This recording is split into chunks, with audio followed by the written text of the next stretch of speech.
Hello students, and welcome to our go around execution video. Before we jump into the cockpit and show you how to do a go around, let's quickly discuss the objective of this maneuver and some key factors we will be focusing on.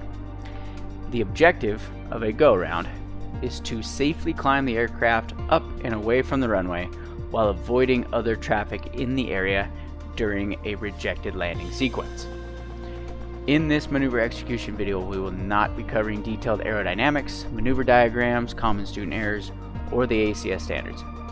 This video is to simply explain and demonstrate the execution of the maneuver and will vary based on the aircraft you are flying. To see all of the additional details we just mentioned and to study this lesson's full-length presentation, podcast, diagrams, flashcards, lesson quiz, and more, look up the Go Rounds lesson on our website at wificfi.com. Lastly, before we jump into the cockpit, there are a couple of key factors that we need to cover regarding this maneuver. First, we are going to begin the maneuver on final approach to landing and assume all other items have already been successfully accomplished, such as the other legs in the traffic pattern, the before landing checklist, getting our landing clearance, all of those different things. Second, we need to understand that there are many reasons why a go-round would be warranted. Situations that would warrant a go-around are things such as poor approach and landing techniques by the pilot. You don't have a stabilized approach, you're not on center line, you don't feel good about your approach and landing, then we'll be doing a go-around.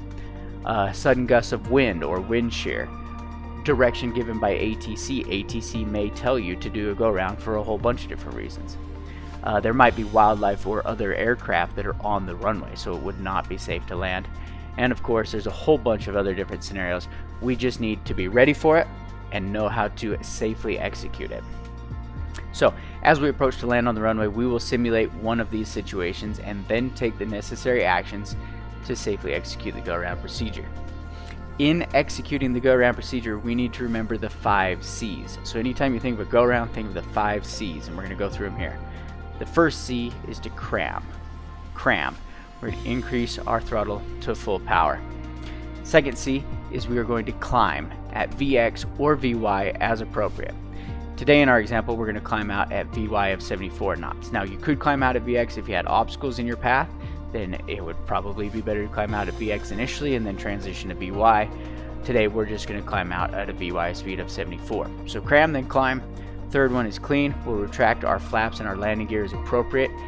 If your aircraft is equipped with retractable landing gear, be sure to retract the flaps prior to retracting the landing gear. So flaps first, then landing gear.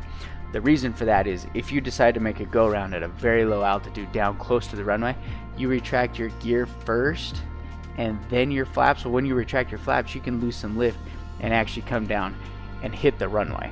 So if you retract your flaps first and you lose that a little bit of lift, but you still have your landing gear down, at least your landing gear is hitting the runway and not the belly of your aircraft. Okay, so retract the flaps first, then the gear. The 4th C is to cool. Cool the engine by opening the cowl flaps as appropriate and if you have them installed on your aircraft. And then the 5th C is to call up ATC or the other traffic on the CTAF and advise them of your go-around intentions. Lastly, during the go-around procedure, just make sure you keep your attention outside of the aircraft in order to look for traffic nearby. Obviously, airports and approaches and traffic patterns usually have quite a bit of traffic, so we do need to make sure that we're looking outside for traffic. Okay, so let's go ahead and demonstrate this. Let's hop in the cockpit and do a go-around for you. Alrighty, so we are here at our plane. Before we continue to do this go-round, to execute this go-round for you guys, just kind of show you where we're at. As you can see, I've already come up and around the traffic pattern. I've done the before landing checklist. I've done all the other legs in the traffic pattern.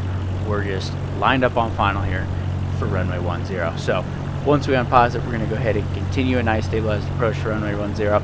And then let's say either ATC it asks us to do a go-round, or maybe there's wildlife on the runway, or maybe we get a big gust of wind, something like that.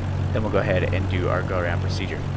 So to hop into the cockpit and kind of show you guys just where we're at, obviously we've got our runway heading bugged. We're at 70 knots. We've got our flaps set. So we're just going to continue this stabilized descent, and then once we decide to call out for the go around, we'll go ahead, do the go around by doing the 5 C's: cram, climb, clean, cool, call, and then we'll be looking for other traffic.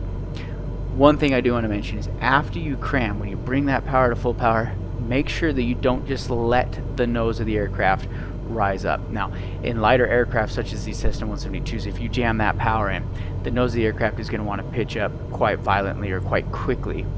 You need to hold the nose down just a little bit. Now, you don't need to like pitch it down below the horizon or anything, but you need to kind of hold it from kicking up, because if it does kick up too sharply, then we can stall, and obviously stalling just a few feet above the ground is extremely dangerous. So as we add that full power, hold the nose down just a little bit, we'll speed up to our VY, start climbing out, and then we'll clean everything up. So it's a pretty simple maneuver. Let's go ahead and show it to you guys. So I'm going to go ahead and unpause it, and we are on our final approach runway 10 here. Try and make it stabilized as possible. Small power inputs, control inputs, trim inputs, everything's just nice and gentle. Centerline glide path, airspeed, right? Saying that to ourselves over and over and over again. Coming in, runway 10, it's looking good. Then let's say for whatever reason ATC says, you know, Cessna on final, go round. Okay, so we're gonna go full power, nice and smooth. We're gonna start our gentle climb, but we're not gonna let that nose kick up too high. So cram, start our climb. Once we're at a good height above the runway, we're going to go ahead and retract our flaps. Remember, you don't need to really do that immediately, so we're just going to go ahead and start to retract our flaps. Climbing out at our VY speed, nice and gentle on the flap retraction.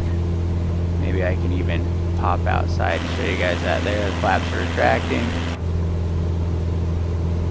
Cram, climb, clean, cool. If we had cow flaps, probably go ahead and open them here so that the engine could be cooling. And then call, we could say, you know, tower, Cessna, whatever is going around. Or if you're on the common traffic advisory frequency, you could say, you know, whatever traffic, Cessna so-and-so performing a go around for runway 10, and then we're already back at our traffic pattern altitude. So then we could go ahead, bring our power back, and retry it again. That's it. Pretty basic, pretty simple. Just remember those 5 C's: cram, climb, clean. Oh, it looks like my flaps didn't come all the way up. Well, those should have come all the way up. I pressed the button. I'm not sure why they didn't. It looks like they're still not coming up. Come on now. Well, that was something with the sim. Anyways, you do want to make sure that your flaps come all the way up. And that's it. So cram, climb, clean, cool, call. Those are the 5 C's for making a safe go-around procedure. Thanks for joining us on this execution lesson, guys, and we'll see you on the next one soon.